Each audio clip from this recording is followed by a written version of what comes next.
Bueno, buenos días a todos.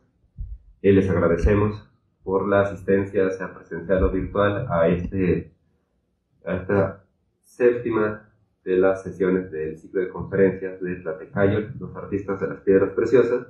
Y el día de hoy pues contamos con la visita de una colega y amiga, la maestra Gabriela Mejía Apel, que nos va a hablar el día de hoy sobre las leyendas de los lapidarios en San Pedro Xochimilco.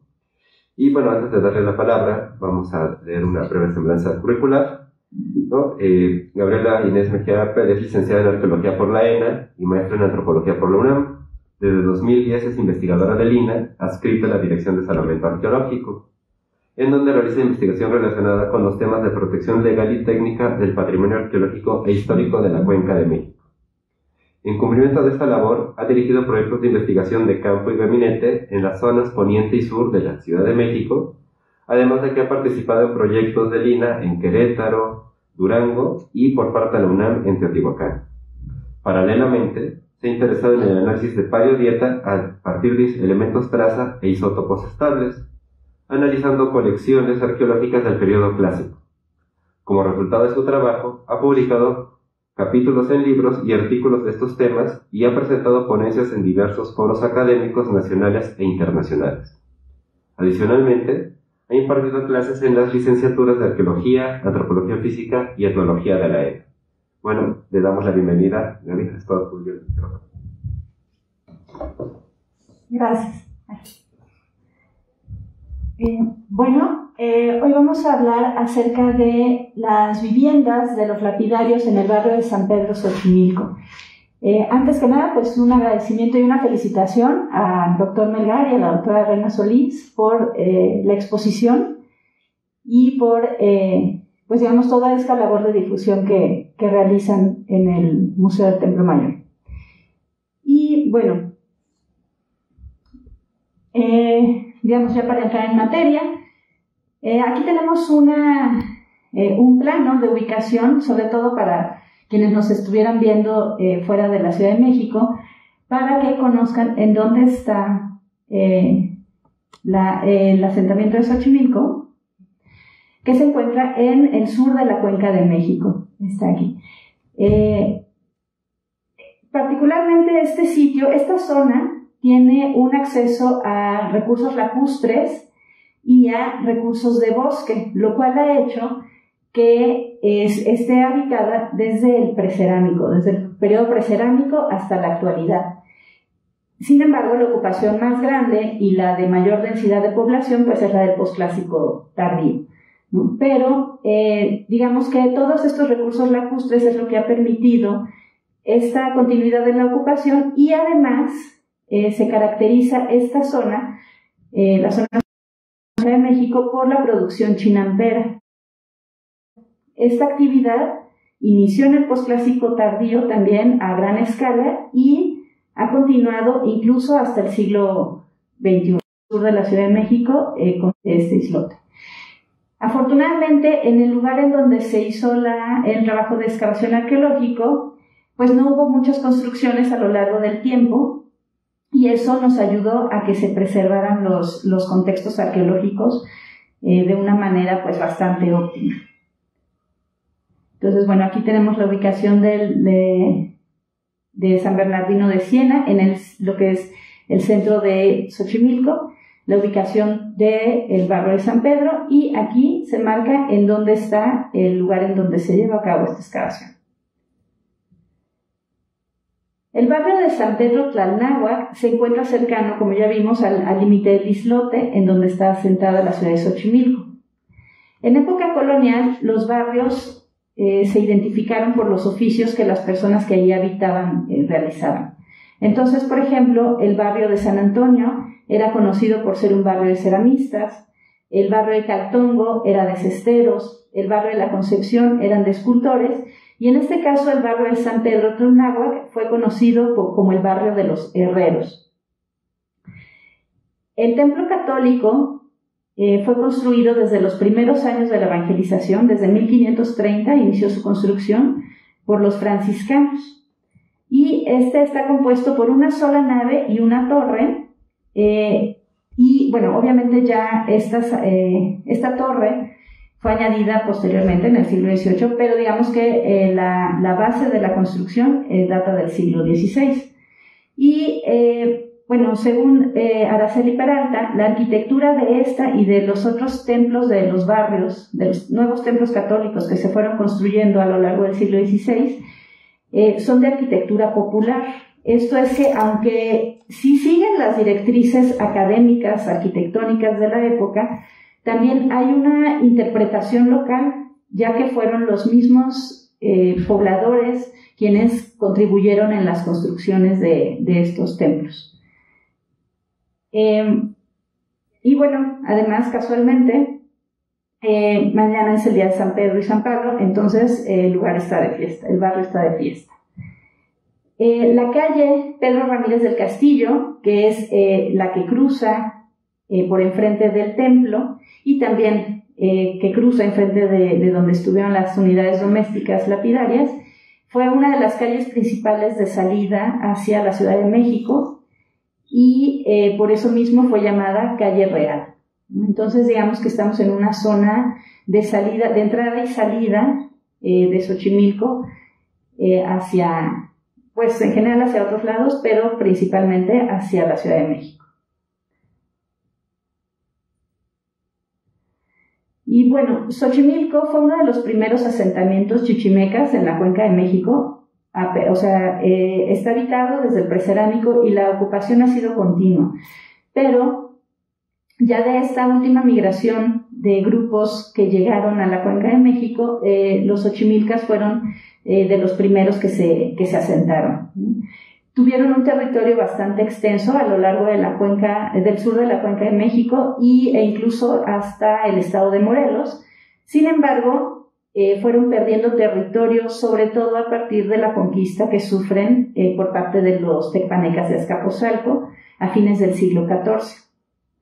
Y bueno, posteriormente, cuando se conforma la Triple Alianza de Tenochtitlan, Tlacopan y Texcoco, Xochimilco es uno de los primeros asentamientos que es conquistado y como pago de tributo tienen que participar en la construcción de las obras públicas para la ciudad y también en las campañas militares.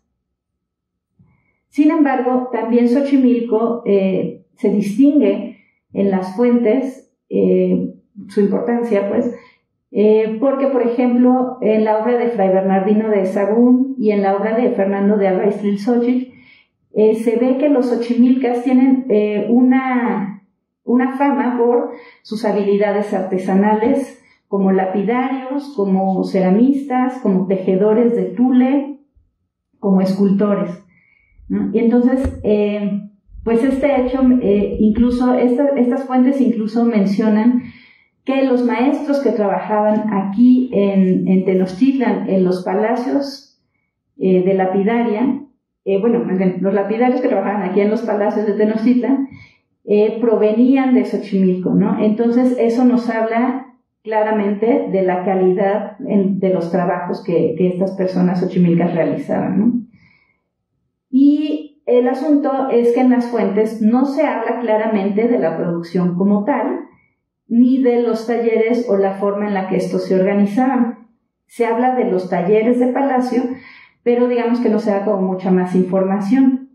Entonces, por eso es que nos sorprendió encontrar un taller doméstico que se dedicara a la elaboración de piezas de joyería que, dado que son de obsidiana únicamente, no se encontró ninguna otra materia prima de mayor valor, por así decirlo. Entonces no eran para el uso de la más alta nobleza ni mexica ni xochimilca seguramente, pero tampoco eran artefactos que se pudieran comerciar o intercambiar o dar así como así, ¿no? Entonces, digamos que sí es significativo que haya habido un taller doméstico que se dedicara a hacer este tipo de objetos. Y bueno, en las fuentes también se menciona que era en Xochimilco en donde se iniciaban las festividades dedicadas a los patronos de los artesanos. bueno, y de los lapidarios en particular, ¿no? Como el dios Quetzalcóatl, que digamos que es el patrono de general todas las artes, y particularmente de Nahualpili, Macuilcali y Chiconahui Iscuintli. Estas festividades iniciaban allá y después continuaban aquí en Tenochtitlan. Entonces, bueno, aquí algunas imágenes de los códices hablando precisamente de cómo era que se llevaba a cabo el trabajo y cómo los padres enseñaban el oficio a sus hijos. Esta obviamente es la imagen que representa la exposición actual, ¿no? Pero bueno, están los pintores, los de arte plumario, los orfebres, ¿no? Y en estas imágenes pues se ve también un poco acerca de las herramientas que utilizaban y las técnicas también. Y bueno, ya para hablar acerca del lugar en donde estaban asentado este taller, bueno, como les mencionaba, este proyecto fue un salvamento arqueológico y la ventaja es que se pudo excavar extensivamente alrededor de 2.500 metros cuadrados. Y por esta razón es que se pudo comprender un poco mejor cómo era la distribución y el acomodo de los espacios. Entonces, bueno, afortunadamente, como ya les había mencionado, en este espacio no se había construido naves o algunas otras edificaciones de gran importancia, por lo que toda la ocupación prehispánica y de los primeros años de la vida colonial se mantuvieron prácticamente intactos. De las épocas posteriores, ahí sí no quedó mucha evidencia, por lo que no conocemos el uso que tuvo durante la época colonial y el siglo XIX este espacio, aunque suponemos que también debió haber sido doméstico. Y lo que sí sabemos, digamos que tenemos un salto en lo que pasa en este lugar del siglo XVI hasta el siglo XX, en que sabemos que hubo una granja de pollos y de guajolotes, hubo un taller mecánico y hubo una casa habitación, y también pues todo eso quedó registrado. Y bueno, el hecho de haber podido hacer esta excavación extensiva tan grande es lo que nos permitió, como les decía, registrar las unidades arquitectónicas y registrar también este muro, por ejemplo, que creemos que está tanto delimitando un espacio como tal vez protegiendo de las inundaciones a los habitantes de estas unidades domésticas, porque fue un espacio que en donde los pisos estuvieron siendo reparados continuamente. Eso se nota en cómo están acomodados los pisos y la cantidad de lajitas que se notan en la estratigrafía, ¿no? Entonces, por eso es que pensamos que este muro puede tener esa función. Bueno, en este espacio también se recuperaron 20 entierros, que son estos que están en los puntitos marcados con verde. La mayoría de ellos estaban en fosas, en este espacio abierto, anexo a las construcciones, al que denominamos Gran Patio. Y bueno, aquí también hubo algunas fosas vacías y algunas fosas con desechos, como si fueran basureros, que son las cafés. Y también pues hubo algunos depósitos que podrían ser considerados tal vez rituales, pues hay vasijas rotas, hay exposición al fuego, hay algunos otros elementos que nos indican que no son como tal basureros domésticos, ¿no? Entonces, bueno, ese es un asunto para seguir investigando, ¿no? El tipo de rituales que podían llevarse a cabo en los espacios abiertos de las unidades domésticas. Y bueno, desafortunadamente, aquí tienen la extensión total del terreno y no fue posible excavarlo todo. La parte que se excavó extensivamente es esta de aquí hacia la izquierda. Y en esta sección lo que hicimos fue únicamente excavar algunas calas y algunos pozos de sondeo, cuya ubicación fue decidida después del análisis de prospección con gradiente magnético que hicieron los doctores Luis Barba, Agustín Ortiz y el maestro Jorge Blancas del Instituto de Investigaciones Antropológicas. Entonces, con base en ese estudio, se decidió excavar en estos espacios, y particularmente aquí se localizó la esquina de otro cuarto similar a este, que contenía también, estaba el muro y estaba un tlecuil digamos, en la esquina de la unidad, por lo que es posible que en todo este sector haya habido otra serie de unidades arquitectónicas similares a estas, con un patio o con una zona también abierta, tal vez aquí o tal vez hacia otra parte, ¿no? Desafortunadamente solo pudimos excavar esa esquina, pero pues queda el registro de esta posibilidad, ¿no? Adicionalmente, en los años 90, la maestra Teresa Castillo realizó unas excavaciones cruzando la calle, aquí a esta misma altura, pero cruzando la acera. Y entonces ella también encontró evidencia de construcciones. La excavación que ella realizó fue mucho más pequeña, el terreno era de mucho menores dimensiones, pero bueno, al haber encontrado esta evidencia de construcciones, se encontró un entierro, pues entonces suponemos que aquí en esta otra parte está otro conjunto de casas, ¿no? Seguramente de las mismas características. Y entre sus materiales, que es algo que un trabajo que estamos realizando actualmente, es revisar si existen también evidencias del trabajo artesanal similares a las que encontramos nosotros de este lado. Pues para conocer qué tan grande podía haber sido los talleres o cuántas unidades habitacionales podrían haber participado de esto. También esto nos indica pues que la zona estaba densamente poblada y que digamos que eso corrobora lo que dicen las fuentes, que para el posclásico tardío la población calculada era de alrededor de 20,000 personas, ¿no? En un espacio pues realmente también pequeño, si lo vemos ahora, ¿no? Que sería justo la parte central de Xochimilco. Y bueno, también consideramos que este espacio abierto o estos posibles espacios abiertos, no sabemos si pudieran haber sido compartidos o no. A lo mejor este solo era para ellos y aquí había otro, no lo sabemos, pero sí sabemos que no tenían una sola función, sino que digamos que eran multiusos, ¿no?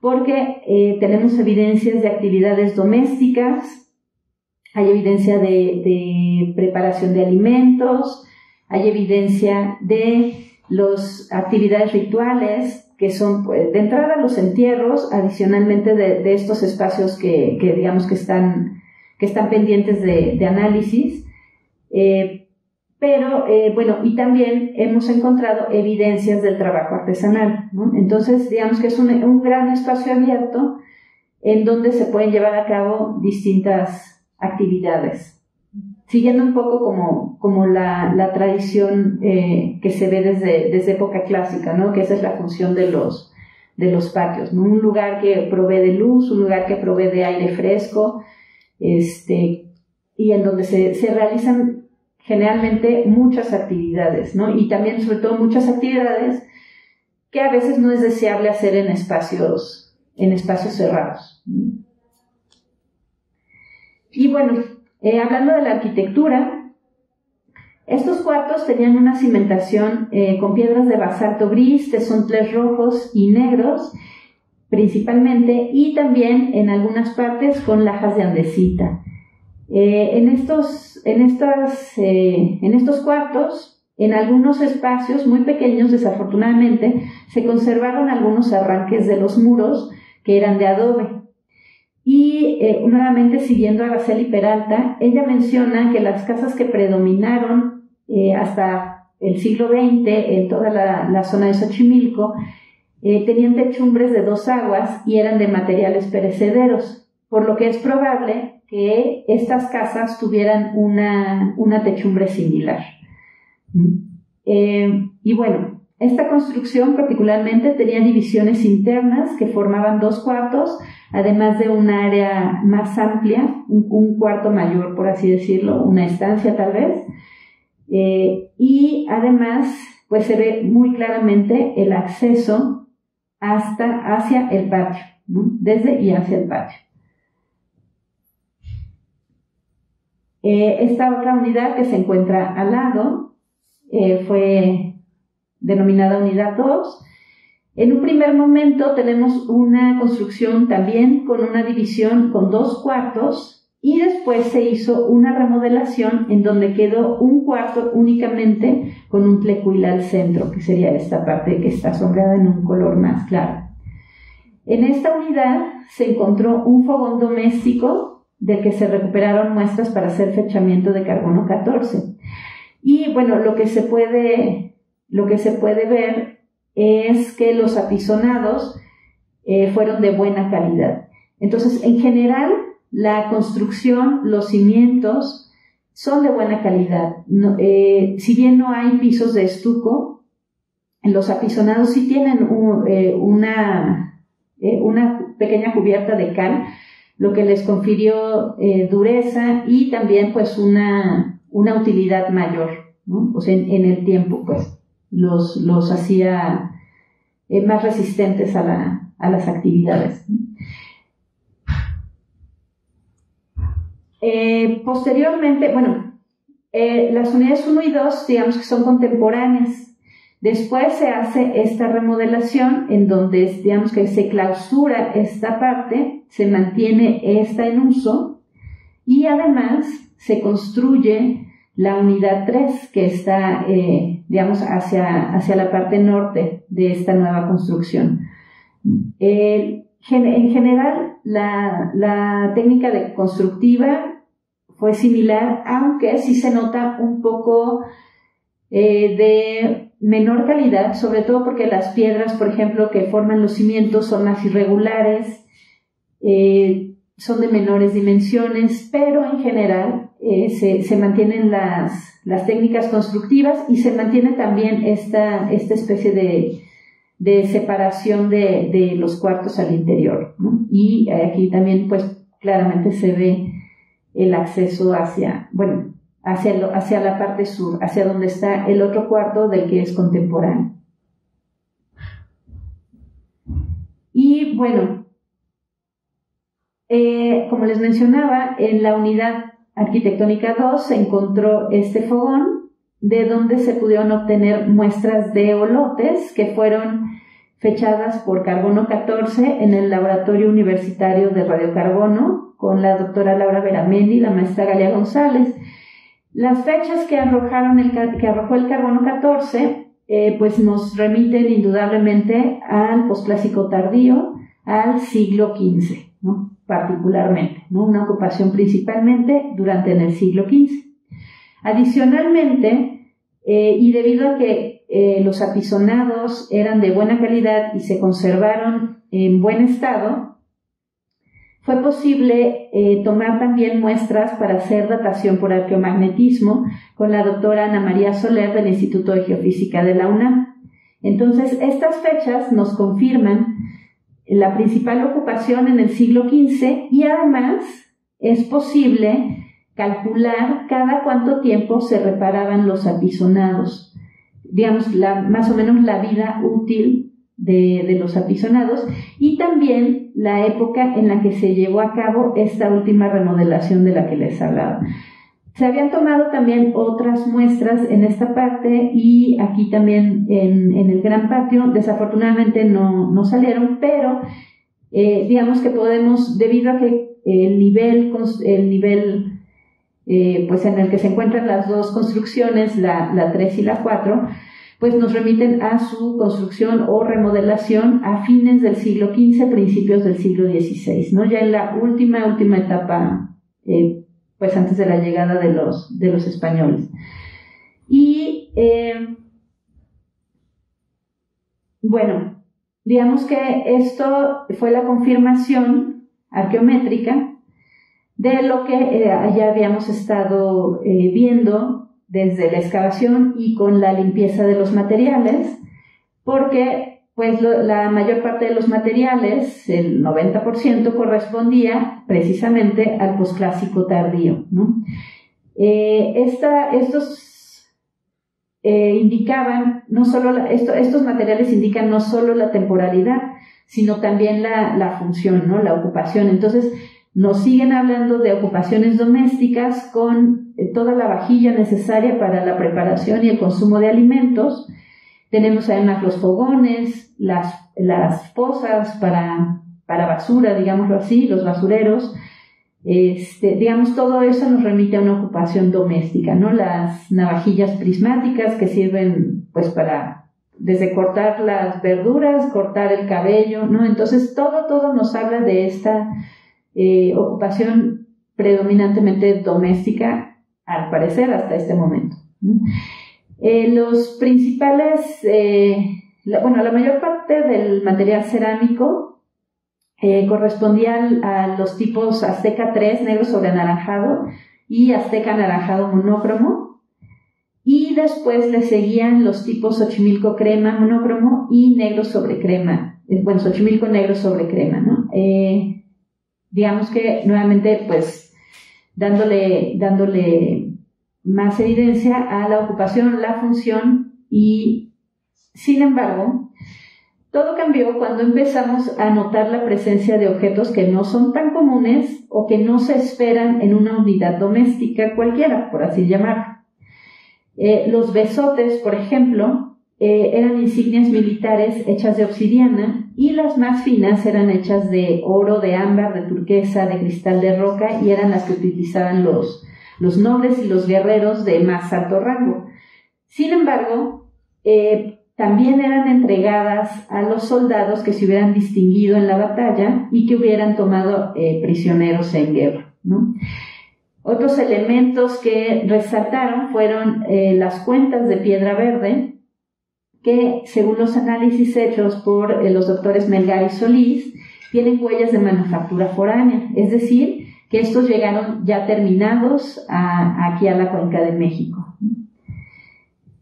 Y bueno, estas piezas, digamos que podrían tener alguna explicación, pensando que alguno o algunos de los habitantes de estos espacios habría participado en alguna campaña militar y que, digamos, hubiera ganado su besote, ¿no? Y que a lo mejor hubiera participado en alguna campaña en el sureste y había conseguido de alguna manera traer las piezas, ¿no? Pero el asunto fue que empezamos a encontrar también evidencia que nos hablaba no solo de tener objetos completos que pudieran haber llegado por diversas razones al espacio, sino de elementos que estaban en proceso de manufactura, como por ejemplo esta orejera, este pendiente de cabeza de pato o este cetro, ¿no? Y son estos elementos, ya cuando están terminados, pues han sido encontrados en ofrendas aquí en Templo Mayor y en otros contextos, en otros lugares, pero siempre en contextos similares, ¿no? En contextos, pues digamos, de alguna importancia, ¿no? Entonces, pues este tipo de objetos eran cosas que no habíamos visto los participantes del proyecto, no los conocíamos. Nos era desconocido totalmente para qué pudieran servir todos estos, que los llamábamos cubos y los llamábamos cilindros de obsidiana, que eran, que se formaban a partir de núcleos de navajillas prismáticas, ¿no? Aquí se alcanza a ver, las huellas de la salida de las navajas prismáticas, ¿no? Entonces, bueno, fue cuando acudimos al doctor Melgar, a la doctora Solís, para que nos orientaran al respecto, y entonces esto terminó en un análisis tipológico y tecnológico del material con microscopía óptica y microscopía electrónica de barrido, a partir de lo cual ellos pudieron proponer posibles secuencias para la producción de los cetros, de los besotes y de las orejeras. Digamos, los cubos servían para hacer las orejeras, los cilindros para los cetros, y estos otros cubos, pues tal vez para de aquí formar o tomar, trabajar y obtener al final un besote. Y bueno, también con estos análisis ellos pudieron identificar las herramientas que se utilizaron para los desgastes, para los calados, los cortes, y a partir de la comparación con otras colecciones que ellos habían analizado, pues pudieron darse cuenta de que estas piezas tienen un estilo local porque utilizan riolitas y abrasivos que difieren de otros objetos que, por ejemplo, utilizan el basalto o utilizan andesitas para hacer los desgastes. Y al respecto, la doctora Solís ha mencionado que estas diferencias pueden haber sido sellos de identidad y filiación que los artesanos locales reprodujeron por generaciones. Entonces, digamos que toda esta secuencia nos indica que sí es un lugar de preparación. Tal vez no los terminaban aquí, pero por lo menos sí se iban como preformas, tal vez ahora sí para ser terminadas en los talleres de los palacios. Y bueno, además de la evidencia del taller de lapidaria, encontramos también algunas otras herramientas que nos hablan de otras actividades artesanales que se llevaban a cabo en este espacio doméstico. Destaca entre ellos la producción textil con la presencia de agujas de hueso y punzones de hueso, y malacates, tanto para hacer el hilado de fibras gruesas, que son estos grandotes, como para el algodón, que son estos malacates más pequeños. Así como sellos, cuya una de sus funciones propuestas es que servían para teñir, para pintar, decorar las mantas de algodón. Esta labor generalmente es catalogada como doméstica y femenina, ¿no? O sea, la elaboración de mantas. Sin embargo, para esta época es probable que ya tenga que ver con las cargas tributarias impuestas por los mexicas. Digamos que no es una producción para la familia o para el vestido de la familia, sino para entregar la cantidad de mantas que se debían tributar cada cierto tiempo a Tenochtitlan. Y también hubo una gran cantidad de herramientas líticas que pudieron tener tanto funciones domésticas como artesanales, como cuchillos, raspadores, raederas, y también hubo bastantes desfibradores de maguey, así como otras herramientas en general, ¿no? Destaca también la presencia de 2 astas de venado, que estas pueden ser utilizadas precisamente como percutores para la talla de la obsidiana. Y este metate, que por su tamaño, pues no parece ser con una función, no parece haber sido utilizado para la molienda del maíz o de algún otro alimento, porque si lo ven es realmente pequeño. Entonces tal vez era utilizado en la elaboración de algunas piezas, tal vez de la misma lapidaria. Que pues ahí está, digamos que se pueden seguir haciendo más estudios, más análisis a los elementos y pues digamos poder ir contestando también estas dudas que nos van surgiendo en el proceso de investigación. Y bueno, aquí pueden ver en dónde se encontraron algunos de los objetos en proceso de manufactura. Algunos están en los espacios abiertos, algunos aparecieron en los cuartos, la mayoría están en rellenos, es decir, que no se ha podido definir tampoco un espacio único de trabajo. Están, digamos, esparcidos por todas las unidades de excavación. Y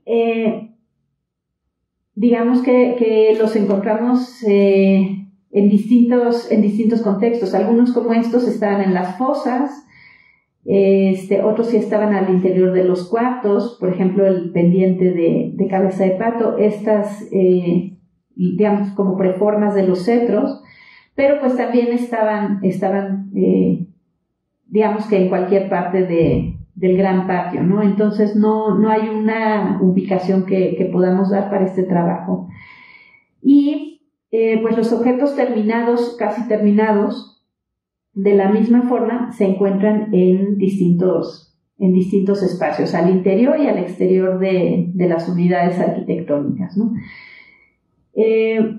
Y bueno, tampoco en el caso de los objetos completos o de las cuentas completas, pues tampoco podemos asociarlos como pertenencias de una persona en particular, es decir, que se hubieran encontrado en un entierro, ¿no? Entonces, pues tampoco digamos que podríamos decir si los besotes que están terminados y completos eran objetos terminados del taller o eran objetos terminados pero dados a alguien por estos servicios militares que pudo haber brindado, ¿no? Entonces, digamos, eso queda ahí pues sin resolver, ¿no? Y es prácticamente imposible saber de todas formas. Respecto a los pobladores, pues los entierros localizados son 20, bueno, fueron 20, y corresponden en su mayoría a individuos en edad infantil y perinatal. El estado de conservación que guardaron pues fue regular en general. Sin embargo, en el análisis osteológico fue posible identificar algunas huellas de malnutrición en las etapas más tempranas de crecimiento en 8 de los 20 individuos, ¿no? Entonces, la edad de la muerte de esta colección, pues generalmente es pues edad infantil, ¿no? Entonces esto nos recuerda lo difícil que era sobrevivir a los primeros años de vida, y eso es una constante en la historia de la humanidad hasta el siglo XIX, principios del XX, ¿no? Entonces, digamos que en ese sentido esta colección osteológica se comporta muy similar a otras colecciones analizadas provenientes de la región para el mismo posclásico tardío, ¿no? Otros estudios, como el de Patricia Hernández en una colección de San Gregorio de Tlapulco y el de la antropóloga física Nancy Hellover con unas colecciones del centro de Xochimilco, digamos del mero centro, cercano a San Bernardino, han concluido que la población xochimilca vivía en condiciones generales de hacinamiento, insalubridad por contaminación de las aguas, insuficiencia alimentaria y cargas de trabajo excesivos, ¿no? Entonces, generalmente los entierros de niños son predominantes por esta cuestión, ¿no? de la alta mortalidad infantil y también materna, ¿no? Entonces eso también a la larga pues impedía que los bebés pues se pudieran sobrevivir también fácilmente, ¿no? Y pues en general, bueno, si ven aquí que murieron alrededor de la época de su nacimiento y hasta el año y medio, pues son prácticamente la mitad de los individuos, ¿no? Y los otros son niños que van de los 2 años hasta los 7, 8 años, ¿no? Digamos que ya después de eso, la siguiente época, pues sí ya, digamos que ya se lograban, por así decirlo, ¿no? Y entonces, pues ya tenemos a la población adulta que pues continuaba con el trabajo, continuaba con el linaje, continuaba con los oficios, ¿no?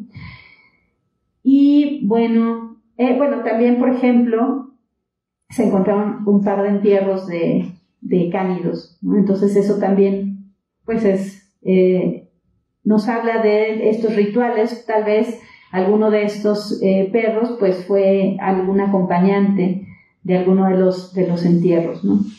No estuvieron, digamos, asociados directamente, pero están en la misma zona de entierros de los humanos.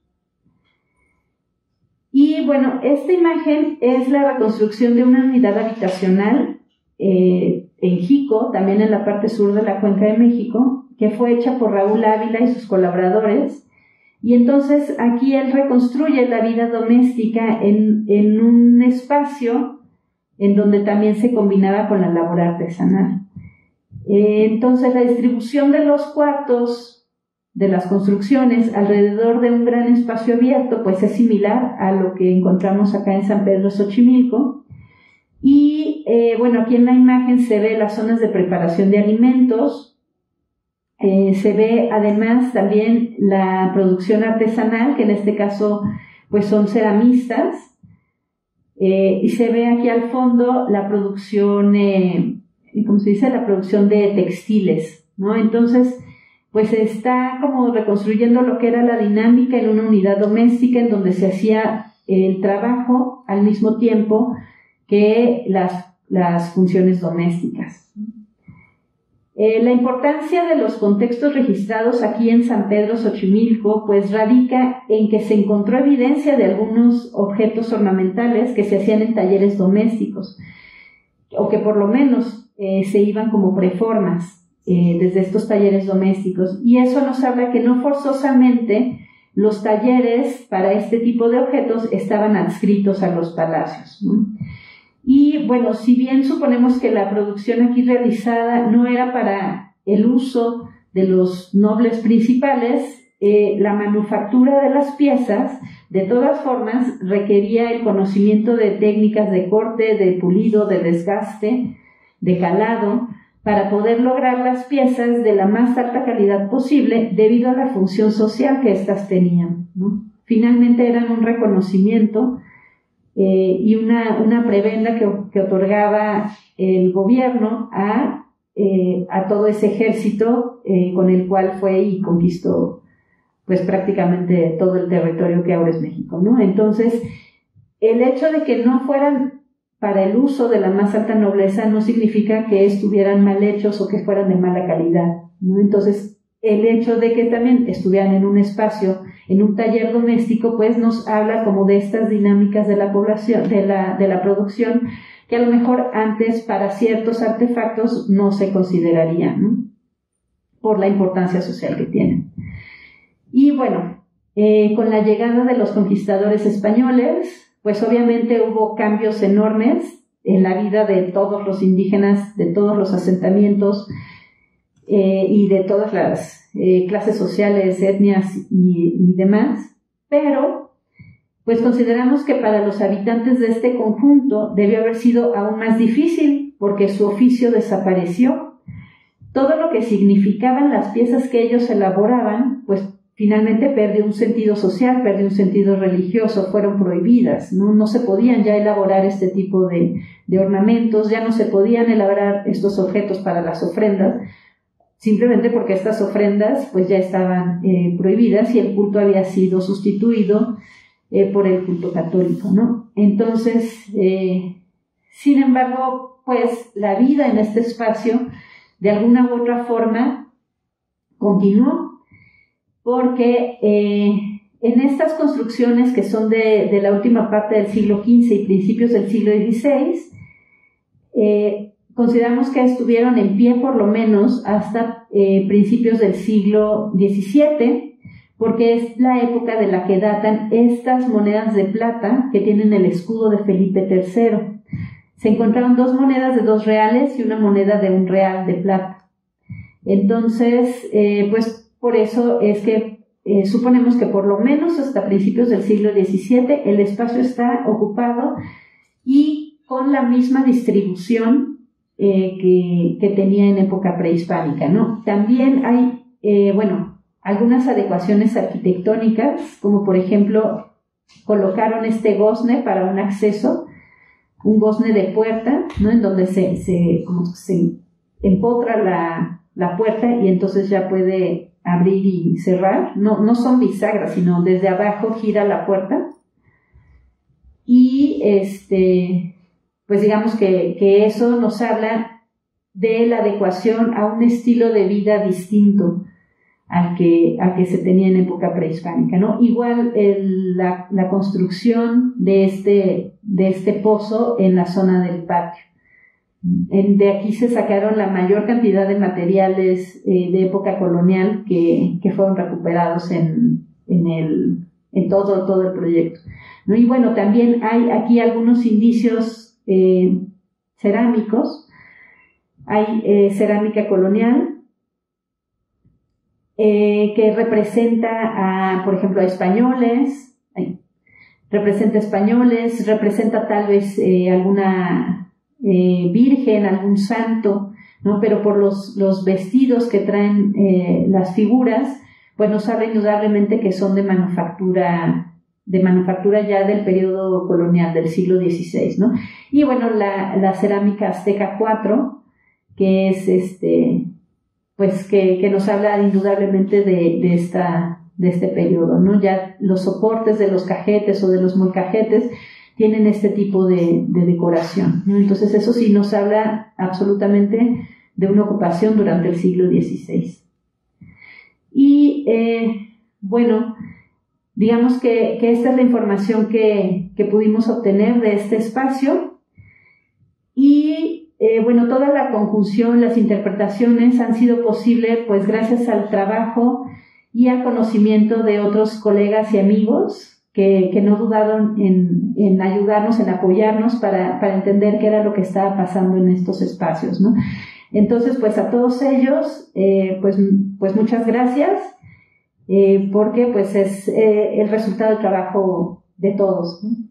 Y bueno, pues también a ustedes muchas gracias por su atención.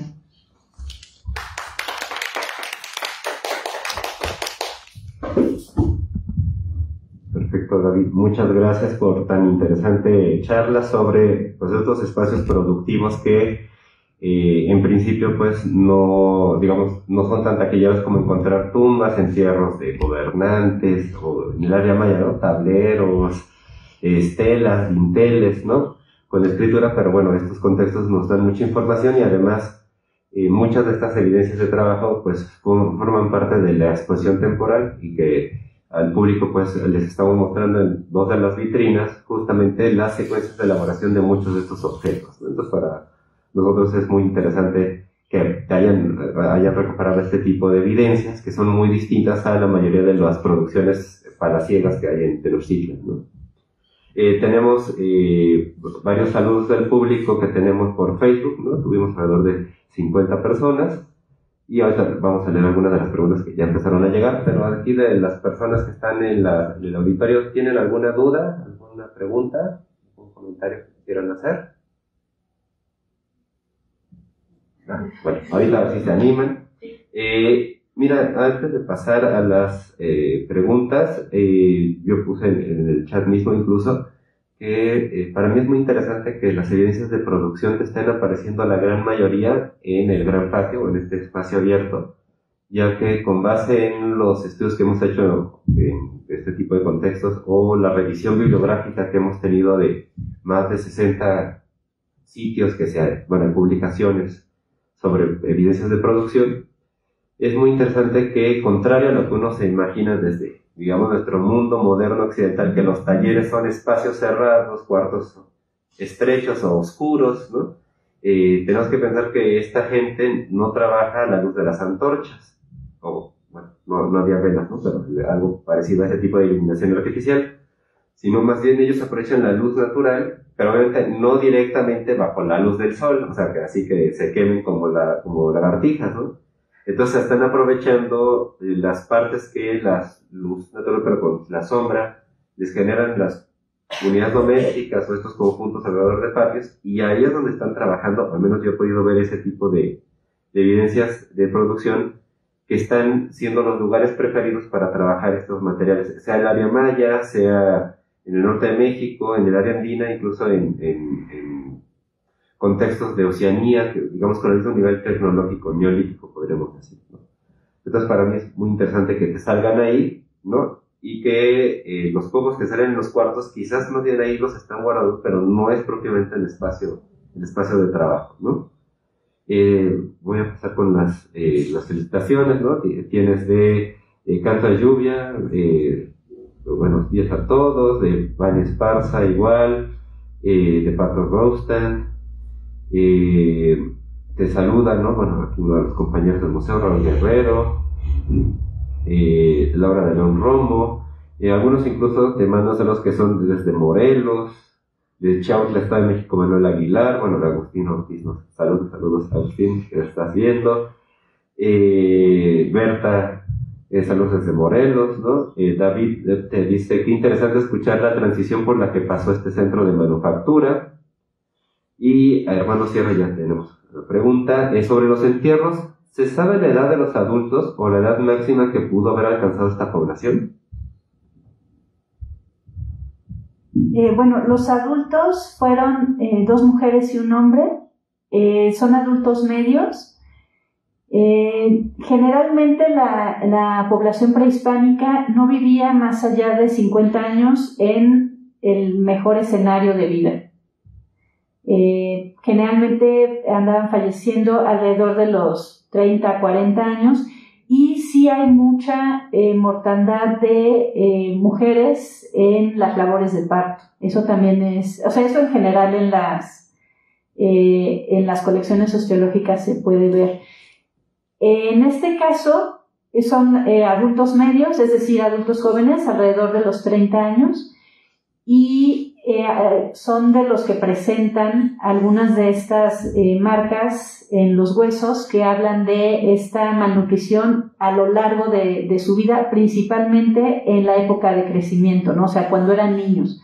Ahí es cuando se marcan estas evidencias en los huesos, y también pues así como los huesos se marcan, pues también un poco se marca la calidad de vida para el adulto, ¿no? Y si además le sumamos todo este tipo de prácticas económicas de la Triple Alianza, que prácticamente los tenía tributando y haciendo además, o sea, además del tributo que tenían que hacer su propio trabajo doméstico, ¿no? Entonces, digamos, todas estas cargas de trabajo, más este hacinamiento, porque bueno, no sé, quienes conozcan Xochimilco, lo que es el centro histórico de Xochimilco actualmente es el islote, más o menos, es el mismo tamaño del islote del posclásico tardío, ¿no? Entonces, estar pensando en que era una ciudad bastante grande, porque los mismos españoles lo refieren así, ¿no? Una gran cantidad de población, una de las ciudades más importantes después de, obviamente, las 3 capitales, pues sí nos está hablando de unas condiciones que no eran tan buenas, ¿no? Sobre todo la población, por ejemplo, la de San Gregorio de Tlapulco, que analizaron en la ENA, la doctora Patti Hernández, ellos sí eran los campesinos, los chinamperos, y ellos sí tenían peores condiciones de vida en general, ¿no? Aquí estábamos hablando de una población, pues urbana, ¿no? Que seguramente no tenía ninguna función agrícola, ¿no? Digamos que podemos considerar que su trabajo de tiempo completo era la elaboración de estas piezas, y por lo tanto a lo mejor el esfuerzo físico o el esfuerzo que hacía el cuerpo pues era mucho menor comparado con los campesinos. Sin embargo, vemos que siguen teniendo estos problemas de nutrición, ¿no? Por lo menos de esta colección, pues prácticamente la mitad está presentando esos problemas, y la otra mitad son niños muy pequeños, que en el caso, por ejemplo, de los perinatales, pues esas cosas todavía no se alcanzan a marcar, pero el hecho de que se mueran en los momentos más de 1 mes, 2 meses, 3 meses, pues también nos está hablando de esas dificultades que tenía la población, ¿no? En cuanto a nutrición y enfermedades que tenían. Perfecto, muchas gracias. Gonzalo Ceja te manda felicitaciones, como todas muy interesantes. Fiorella Tenorio, ya están en Baja California. Felicidades, ganar exposición, saludos desde Ensenada, no ella llena, saludos. Y Alfredo López, así tenemos pregunta, ¿no? ¿Qué cantidad de objetos terminados se encontraron con hechura de material local y qué tanto con materiales foráneos? Bueno, completos con materiales foráneos solo son las 2 cuentas verdes, que una está completa y la otra está fragmentada a la mitad, pero está terminada. Esas son las únicas foráneas. Y terminados completos, pues en realidad solo son los 4 besotes, porque el pendiente de pacto, el cetro, todo eso está a punto de terminarse, pero no completamente, ¿no? Les falta como que esa última, las etapas finales para darle ese acabado, pues ya lustroso, ¿no? Ya el pulido final. Entonces, en realidad, objetos completos, objetos terminados son pocos, son los besotes. Son 4 besotes. Sí, algo interesante con las evidencias que tienes, precisamente es la dominancia de las performances de cetros, de besotes y de orejeras de carrete, ¿no? Que sobre todo las orejeras de carrete es muy interesante que no solo en los contextos de Gaby, sino también, bueno, hemos podido ver reportes de otros colegas de salvamento arqueológico, los salvamentos que se han hecho por ahí, casi siempre en Xochimilco sale, aunque sea uno, pero salen evidencias de orejeras. Y es muy curioso porque si uno revisa, y eso es lo que pusimos aquí en la exposición temporal, las orejeras de carrete son solamente de ofrendas preimperiales aquí en Tenochtitlan. Y a pesar de que tienen en toda la época imperial, es decir, desde Moctezuma I a Moctezuma II, tienen más de 100 años de artesanos trabajando en el palacio, haciendo objetos para la élite, para el culto religioso del recinto sagrado. No hay, tenemos más de 250 ofrendas, y en las imperiales no hay una sola orejera de carrete en época imperial, ni una sola. Y aquí tenemos, no quiero decir que las pateas, pero digamos comparativamente a la misma época, Azteca 3, Azteca 4, para el recinto sagrado, ni una sola orejera. O sea, tenemos más de 200 objetos de joyería en obsidiana imperiales y ni uno solo es orejera de carrete. Entonces ahí algo está pasando, y en parte, bueno, Reina y yo siempre, cuando estudiamos hace mucho tiempo, la joyería en obsidiana fue de las primeras que analizábamos. Viendo a las orejeras de carrete, nosotros decíamos qué maravilla y de destreza y habilidad absoluta para que los artesanos, los joyeros, que lograran hacer el acinturamiento, pero la delgadez de las paredes de las orejeras de carrete. Puede ser algo que quizás, como dice Gabriel, bueno, no son los objetos de la alta élite del gobernante, pero no cualquiera sabe hacer ese tipo de adornos. O sea, pueden hacer sí la diadema de turquesa, las narigueras de mosaico de turquesa, algunos pendientes, algunos cetros, ¿no? Eso, digamos, requiere mucho tiempo de trabajo, pero la habilidad y destreza para lograr esa delgadez de estas orejeras de carrete, se ve que los artesanos mexicas, al menos los del recinto sagrado, no lo sabían hacer, y a los que captaron de varias partes de los confines del imperio, pues, o no querían hacerlos, o no consiguieron maestros, porque estas zonas Xochimilco, Chalco, Mecagueta siempre fueron así como un poco reticentes, y a cada rato andaban rebelándose contra los mexicas, ¿no? Entonces, pues es algo que es curioso, que no tenemos cómo explicar por qué no hay orejeras de carrete de época imperial en los mexicas. Y aquí, pues tú tienes ahí, mostró, ¿no?, muchísimos de estos como dados tridimensionales, y varios de ellos a partir de la mitad con la perforación icónica, ¿no? Que eso también nosotros, con los estudios que hacemos, sabemos que usaban arena para adelgazar o polvo de pedernal para calar. O sea, sabemos qué instrumento usaron. Pero, ¿qué hicieron primero? Si calar o acinturar, hasta que vimos las evidencias de Gaby, dijimos, Dios mío, yo pensaba que primero acinturar y luego perforar, y aquí primero se van a perforar y luego acinturar. Yo digo, todavía más maestros, o sea, mis respetos, de que no se les rompieran las orejeras de carrete. Sí, porque si se rompieran, hubiera sido mucho tiempo invertido, o sea, mucho trabajo invertido en algo que no funcionaba, pero lo manejaban pues, a la perfección. Eso es muy interesante, ¿no? Estas evidencias de trabajo, que predomine algo que, o sea, señala, ¿no?, que no está casi ninguna terminada. Pues la gran pregunta es, ¿a quién se lo están enviando? Porque en la época imperial los mexicas no lo están recibiendo, o hay que hacer la salvedad.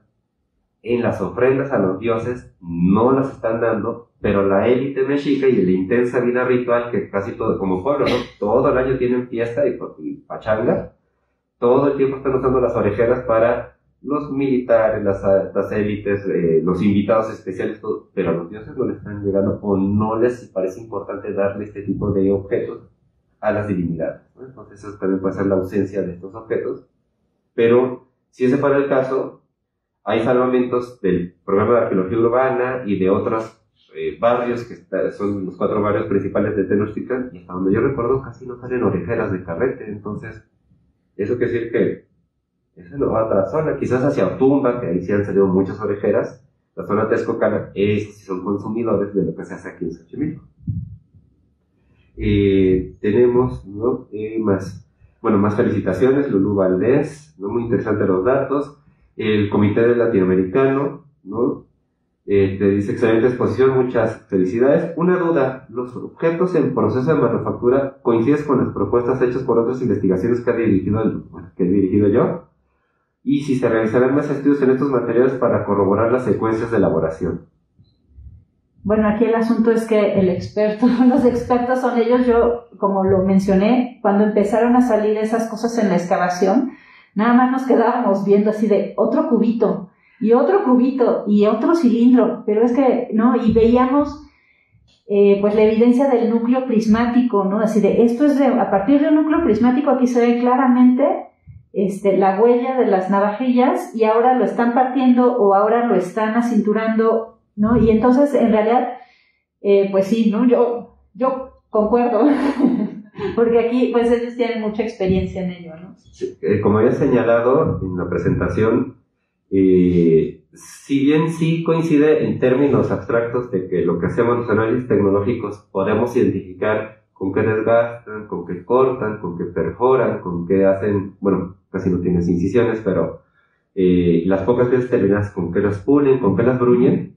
Lo interesante es que, como señalabas, que Reina propuso hace unos años, curiosamente la secuencia de manufactura no la hemos tenido identificada en otra colección de joyería de la Cuenca de México.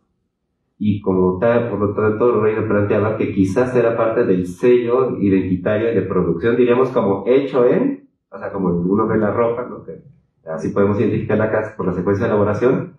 Esta combinación de la riolita con el abrasivo, lo más cercano que tenemos son unas piezas de la bóveda del Museo de Antropología, pero que son, no sé si eran de Azcapotzalco o del Volador, era uno de ellos, pero eran un par de cuentillas, ¿no?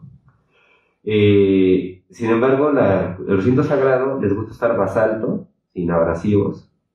En Texcoco y en Tlatelolco les encanta usar la andesita, por ejemplo, en unas con abrasivos, en otras sin abrasivos. Hacia Otumba les gusta usar pulidores, ¿no? De pedernal, por ejemplo. O bueno, incluso plantean los Charlton que usaban pulidores de arenisca. Bueno, yo he hecho experimentos con arenisca y las huellas de las piezas que ellos tienen en sus publicaciones no parecen esas huellas. O el gran mito que se usa el polvo de obsidiana para pulir la obsidiana, se queda muy bonita, pero no he detectado un solo objeto de obsidiana que tenga las huellas del polvo de obsidiana. Y estas piezas de Xochimilco no las teníamos, o sea, tenemos por ejemplo, el mono de obsidiana se parece a joyería de Texcoco y de Chalco y de Teotihuacán, pues clásicos, diríamos el Acolhuaca. Las piezas del volador, las escalerillas, el recinto sagrado, sea Templo Mayor o los edificios aledaños, tenemos época imperial andesita, época imperial basal. Pero que se vea riolita con lo abrasivo, pues fue nuestra primera sorpresa. Y eso es muy interesante porque también refuerza algo que hemos querido poner en la exposición, ¿no? Que la existencia de escuelas y barrios artesanales, ¿no? Y eso nos está mostrando, sí, el recinto sagrado se trabaja de una manera y pues podemos identificar, digamos, su esfera de producción y consumo muy cerrada, muy restringida, muy diferente a Tlatelolco, a pesar de ser su ciudad gemela, o Texcoco, el principal aliado. Pues si tú empiezas a comparar, no nomás en la joyería pequeña, sino hasta en esculturas, en objetos como los chacmol, y los xutecutlis, como hace 4 años tuvimos la exposición de turquesa y jade y abríamos con el xutecutli que salió en Teopan por el Momosli y el juego de pelota del Metro Pino Suárez. Tú compras ese xutecutli estucado y una exquisitez plástica en su ejecución contra los xutecutlis de buena calidad, pero no son iguales, hechos en basalto de grano fino aquí del recinto sagrado. Ahí ves, una cosa es el recinto sagrado con su taller palaciego, sea en joyería, sea en escultura, y otra, estos barrios, como incluso tuvimos en la exposición de otros colegas tuyos, del barrio de Cuepopan, el Macuizochil Xochipilli, que es de unas dimensiones mucho más grandes que todos los penates que hay aquí en el recinto sagrado, y en la vitrina lo tenemos, el público que lo pueda visitar. Están al lado la representación del Macuizochil Xochipilli del recinto sagrado, del taller palaciego, y a su lado el del barrio de Cuepopan, y es la idea de hacer el dios, pero la ejecución de qué adornos, qué instrumentos, a pesar de ser la misma roca, eso sí es interesante. Están usando el mismo mármol jaspeado, pero el de Cuepopan, pues dijeron, lo queremos más grandote. Le vamos a poner su chimali, le vamos a poner su mechicahuasi, y al de Templo Mayor, está con los brazos cruzaditos, pero tiene otros detalles en la decoración bucal y facial que no tiene, digamos, es un poco más sencillo, pero también muy interesante, el del barrio de Cuerpopan, ¿no? Entonces, si hubiéramos podido, por cuestión de espacio y presupuesto, no trajimos los chacmol que han salido de Luciano Carranza, en la zona de Tacubaya, el mismo del Templo Mayor, el normal y el llamado el chueco. Podemos ver, es la idea del chacmol, pero la ejecución plástica es totalmente diferente. Y si a eso empezamos a rastrear los xutecutlis, las imágenes de serpientes, los cochitalis, podemos ver que hay la idea en toda la cuenca de México, pero no hay un sitio igual a otro. Entonces eso nos está mostrando que hay escuelas de escultores, escuelas barriales, y como dicen las fuentes históricas, hay los talleres palaciegos, pero también están los talleres de barrio, que pueden ser tanto en la zona del Cuicacali, el del Poxcali, el Calmeca, y como tú señalas con Xochimilco. En Xochimilco hay una gran producción no solo de lapidaria, nos mostraste otras actividades artesanales, porque es uno de los núcleos urbanos más importantes después de las tres capitales. Hay más preguntas aquí. Tlacuilo Tolteca, bueno, que Manuel también es de los que ha contribuido en la exposición, señala que las brocas de obsidiana son comunes en la zona sur de la cuenca Xochimilco. ¿Qué otro tipo de perforadores han encontrado en excavación o prospección? Si has encontrado perforadores. Pues hubo perforadores de sílex, perforadores también de obsidiana, y pues nada más, principalmente sílex y obsidiana. No hubo de otra cosa. Sí, es solo una precisión. Esto que se puede estarse refiriendo Manuel de Tlacuilo como brocas de obsidiana, aunque parecen brocas de obsidiana, y yo me acuerdo que la primera vez que yo vi que alguien reportó en la tumba justamente estos objetos, decían que eran perforadores, ¿no? Pero si ustedes revisan tus evidencias de trabajo, ¿no? Que tienes una navajilla, un núcleo de navajillas prismáticas intacto, y luego tienes los que están como empezando a cinturarlos o a hacerlo cilíndrico en una parte, los que van avanzando una tercera parte, la mitad, y el que está casi terminó, que solo dejó como muy cabezoncito, que puede ser la preforma de la cabeza de víbora de cascabel, te vas dando cuenta que no están haciendo esa forma cilíndrica para usarlo como un perforador o una broca, sino más bien es la secuencia de elaboración para cinturar, para hacer la forma cilíndrica del cetro con remate, sea de cabeza de serpiente, el crótalo, o el globular, que tienes uno de los remates globulares de Techalón, el dios del pulque, ¿no? Entonces, es interesante que Tlacuilo también, que le gusta también la lapidaria, señale que es muy común en la zona sur de la cuenca, y eso refuerza un poco lo que a ti te ha salido, le ha salido a otros colegas, ¿no? 2 días, el doctor Guillermo Acosta y la maestra Berenice Jiménez nos van a mostrar otras evidencias, y vamos a ver que también hay algunas similitudes con las que nos ha mostrado el día de hoy Gaby. Entonces, es muy curioso que esa parte de la cuenca esté como muy especializada en obsidiana, ¿no? Aquí en el recinto sagrado tenemos que trabajan travertino, turquesa, serpentinas, pero ahí que ustedes, lo que aquí sí hay algo, pero no es lo mismo, ¿no? Entonces eso es muy interesante. Nada más una cosa, o sea, sí, muchos de estos se han considerado perforadores, de estos núcleos pues acilindrados, pero también en el análisis de materiales, sobre todo hay perforadores pequeños, o sea que sí son lascas que fueron retocadas para al final hacerles una puntita, en la parte funcional para hacer perforadores, pero sí, en muchos, estuve yo revisando obviamente informes técnicos y todo eso del análisis de material, mencionan esto como si fuera para hacer un perforador. Entonces, pero entonces luego uno dice, pues nunca ha habido esto, pero más bien sí ha habido, pero no se había analizado desde esta otra perspectiva, ¿no? Entonces, digamos que sí, pero sí, en el material sí hay como tal perforadores, es decir, ya no son estos núcleos, sino sí son lascas con su punta trabajada para hacer esta función de perforar. Gracias. David Depp pregunta, ¿no? ¿Creen que después de la llegada de los españoles se haya seguido elaborando este tipo de piezas o nada más las monedas de plata? Bueno, las monedas de plata, digamos que esa es secuencia aparte, ¿no? Esa es una actividad que organizaba aquí el Palacio, en la Casa de Moneda aquí atrás.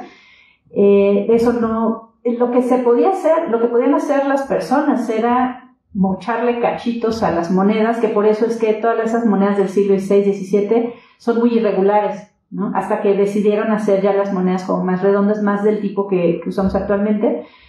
Pero digamos que eso es una actividad aparte, ¿no?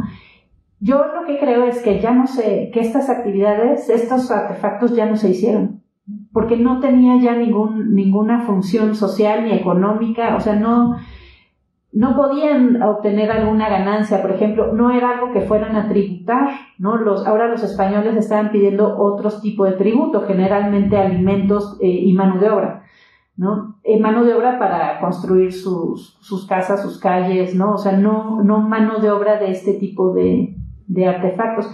Lo que me parece, digamos, que habría que revisar un poco más, hacer como más investigación de archivo, por ejemplo, yo creo, y de otros contextos en general en la zona de Xochimilco, es si hay alguna relación entre el oficio del lapidario y el oficio del herrero, con el cual se conoce a San Pedro ya para el siglo XVII y XVIII, ¿no? Entonces, tal vez esa fue la vía que encontraron para subsistir como gremio, ¿no? Bueno, con la formación también de los gremios, porque en un principio pues los herreros eran españoles, ¿no? Que conocían la técnica y venían, y además pues no cualquiera decía yo voy a ser herrero o yo voy a ser doctor, ¿no? Había siempre unos lineamientos, y la corona al principio pues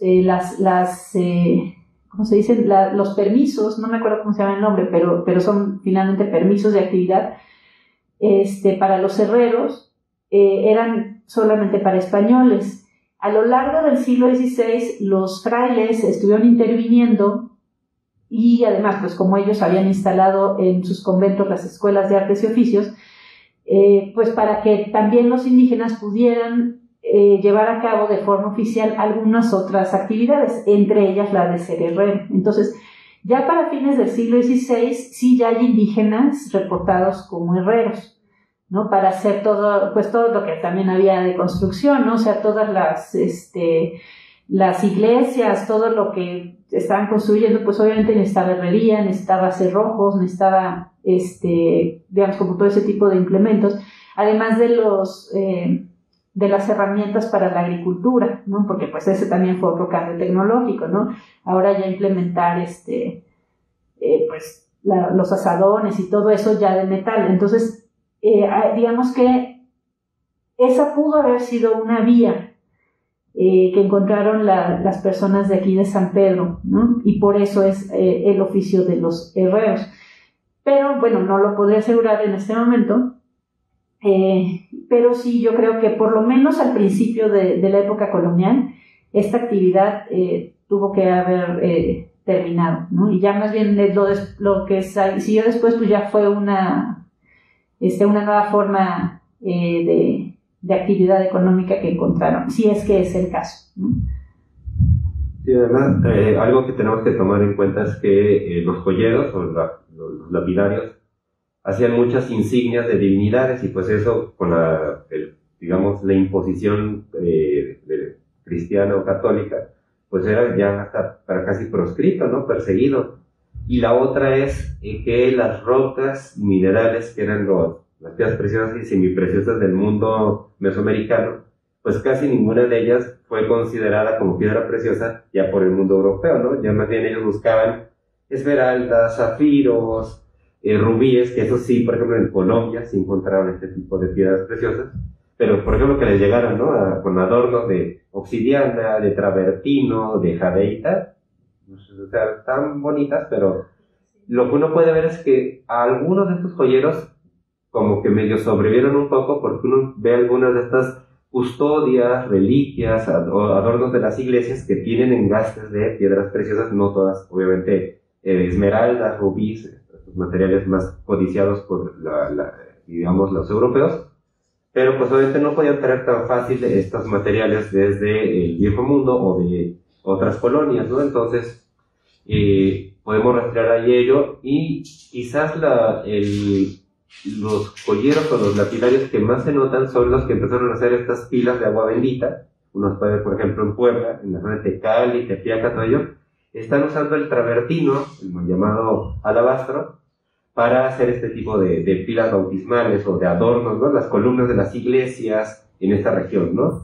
Pero sí, desafortunadamente, como ya no podían hacer las insignias de las divinidades y los materiales ya no eran los codiciados por los nuevos patrocinadores, que serían los españoles, pues este oficio ya no tenía, digamos, si no tenía sentido o no era rentable económicamente, ¿no? O sea, ya no, y además perseguido si hacía ciertos adornos de los dioses del mundo antiguo, del mundo prehispánico, ¿no? Rosalba Nieto nos pregunta si hay algún artículo publicado. Bueno, tenemos en proceso con Gaby uno de ellos, pero hay un avance de esas evidencias justamente en el folleto que acaba de salir de la exposición temporal. Entonces ahí pueden ver justamente que con Gaby tenemos el estudio de las evidencias de trabajo. Bueno, se ilustran, entre otras cosas, de estas escuelas artesanales, ¿no? Pato Rostan, muchas felicitaciones por el maravilloso trabajo. Lorena Silva, ¿qué podemos suponer que pasó con este oficio después del siglo XVI? Bueno, ya lo estuvimos comentando, ¿no? Que no quiere decir que desapareciera de tajo, pero también yo pienso que, como señalas con la parte de los herreros, también el oficio de joyero se entremezcla el lapidario con el orfebre, porque como nos gustaba sobre todo que los adornos metálicos tuvieran piedras preciosas y semipreciosas, entonces uno ve, por ejemplo, los libros de tratados de orfebrería o de joyería, ¿no? Y realmente ahí ve uno la mezcla de el platero o el trabajador no quiero decir el herrero común, pero sí de adornos de joyería, con el que trabaja la piedra y las piedras preciosas, ¿no? Entonces ahí hay como una mezcla de distintos oficios ya para la época colonial, ¿no? Y lo poco que sobrevive, porque pues, obviamente ya no tenía el mismo significado. El canto de lluvia, es muy interesante saber sobre la vida por medio de los niños y también lo del hacinamiento, ¿no? Muchas felicidades por la excelente exposición. Antonio Guevara, muy interesante, saludos desde Sinapecuaro, en Michoacán. Alfredo López, muchas gracias por la respuesta, magnífica ponencia. Sandra Marlazáhuan, una vez que se prohíben estos oficios y organización social, ¿qué pasaría con estos conjuntos habitacionales? ¿Agruparían a la gente en algún otro tipo de organización administrativa? Bueno, aquí particularmente, digamos que es la zona urbana de Xochimilco. Seguramente la gente siguió viviendo en sus casas, bueno, la gente que sobrevivió, la gente que decidió tal vez no huir, ¿no? Porque también hubo un proceso de gente que se fue a los montes a tratar de, pues sí, de escapar de este nuevo modelo, porque digamos que los españoles siguieron reproduciendo la solicitud de tributo para en general para todos, y los xochimilcas también fueron como pues muy castigados, ¿no? Además su encomendero era Pedro de Alvarado, entonces ya se imaginarán. Porque de hecho mucha población, o sea, aparte de las enfermedades y de la guerra como tal, Pedro de Alvarado se llevó mucha gente de la región a sus conquistas, sus expediciones hacia el occidente, ¿no? Entonces, pues ahí también se perdió mucha gente. Entonces, pero yo considero que estas unidades habitacionales siguieron ocupadas por las mismas familias de la gente que alcanzó a sobrevivir, porque también después empiezan a hacer los censos precisamente para el tributo, ¿no? Y entonces, aunque sí se ve una disminución en la población, pues Xochimilco sigue manteniéndose como un núcleo grande. Cuando ya empieza a haber menos gente es a raíz de la segunda epidemia de viruela, ya, pero como en 1560-70. Ahí es cuando decae mucho la población. Y lo que sí es que en los alrededores, que eran asentamientos más dispersos, se van haciendo las congregaciones, ¿no? Entonces ahí sí podemos decir que sí se llevó a vivir gente a otros lugares, pues porque para los españoles era más sencillo tener congregada la gente para el tributo y pues los frailes para evangelizar, ¿no? A que la gente estuviera alrededor de, por ejemplo, de la sierra, ¿no? Entonces, si bien ya existían los pueblos, o bueno, pues sí, eran pueblos dependientes de Xochimilco, como San Gregorio Atlapulco, Tepepan, ¿no? O sea, todos esos ya existían, obviamente, pues se agrupó más a la gente que vivía en las aldeas un poco más dispersas en toda la zona serrana. Pero pues sí, o sea, más bien aquí pues como que yo creo que estas unidades habitacionales se mantuvieron. Y por ejemplo, platicando con la arqueóloga Tere Castillo, la familia de los caciques en Xochimilco, de la familia Cerón, ellos digamos que controlaron y tuvieron en propiedad muchas casas y muchos terrenos en la zona más cercana al centro de Xochimilco actual, ¿no? O sea, a la iglesia de San Bernardino, al mercado, toda esa zona, digamos que a lo largo de toda la época colonial siguieron manteniendo esta propiedad sobre esos terrenos. Entonces, eso significa que un poco sí se respetó a los caciques, ¿no? Que más bien ellos luego se convirtieron pues como en ese intermediario para la entrega de tributo para los españoles, ¿no? Los que organizaran toda esa cuestión. Entonces, digamos que políticamente pues primero fue una encomienda, ¿no? Y los indígenas, los caciques indígenas que quedaron pues se convirtieron en eso, ¿no? Y mantuvieron a la población, yo creo que también agrupada en los mismos barrios originales, solamente pues cambiando como toda la parte de tributo, y pues con las nuevas construcciones y todo eso, y obviamente pues el cambio político y religioso. Gracias. Central Mendoza, muchas gracias por darnos tanta y tan clara información sobre la diversidad laboral y por qué se daban en estas condiciones. Canto de Lluvia, gracias, ¿no?, por las interesantes aportaciones. Sandra Matlanzáhuatl, gracias, Gaby, muy interesante el trabajo que presentaste el día de hoy. Y Vania Esparza, ¿los entierros a qué época pertenecen? Saludos y felicitaciones por tan interesante ponencia. Bueno, son principalmente toda la ocupación es del siglo XV, o sea, de los 1400. Eso lo sabemos por los fechamientos, por el material. Consideramos que también los entierros pertenecen todavía a la época prehispánica, porque están, digamos, siguiendo los patrones comunes para ese momento, salvo por uno que está precisamente en la unidad 4 de la época del contacto, que no está acomodado ni como prehispánico ni como europeo, o sea, con esta, ¿no? O sea, los europeos que te tienes que poner extendido con las manos aquí sobre el pecho, sobre el vientre. Está como con las manos así, pero las piernas dobladas, digamos, como haciendo, pues como se hacía en época prehispánica, ¿no? Flexionados. Entonces, ese, digamos que es una incógnita de por qué está así. Todos los demás siguen los patrones prehispánicos así, 100%.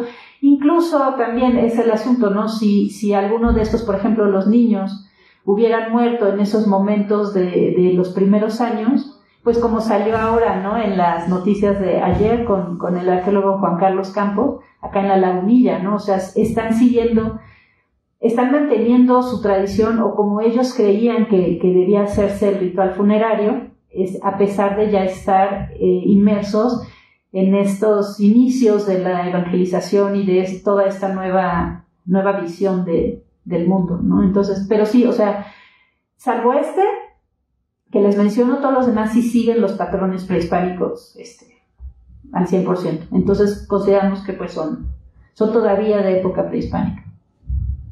Perfecto, muchas gracias, Gaby. ¿Alguna pregunta o comentario final? Tuviéramos aquí de parte de nuestro público. Y pues bueno, del internet ya tenemos nada más felicitaciones, ¿no? Como Mario García Magos. Y pues te agradecemos nuevamente, Gaby, por esta interesante presentación y bueno, mostrarle al público estas evidencias de producción que para nosotros, bueno, fueron increíbles poder ver que algunos de los objetos que habíamos estudiado de Oceana no se hacían las etapas de trabajo en el orden que pensamos que podían hacerse, ¿no? También eso fue muy, muy interesante. Y que eso lo tenemos en exhibición al público, ¿no?